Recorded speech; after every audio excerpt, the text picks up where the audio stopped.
Magandang gabi guys Sayang yan guys. sa inyong lahat. Sa mga taong walang sawang sumusuporta sa atin. Oh.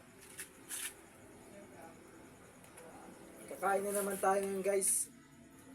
Is toyo yung ulam natin guys. Oh. Toyo yung ulam natin. Guys, oh.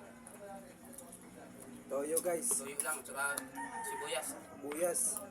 Ganyan kasi pag may pamilya ka na. Kaya kayo, kung may kaibigan kang pamilyado, tapos sasabihin mo, pre, parang nagbago ka na, dati ganto ka, dati ganyan ka, di ba? Isipin mo naman, pre, isipin mo, may pamilya siya, di ba? Di ba? May obligasyon na siya. Hindi tulad dati na kahit saan siya pumupunta, di ba? Kahit saan siya natutulog,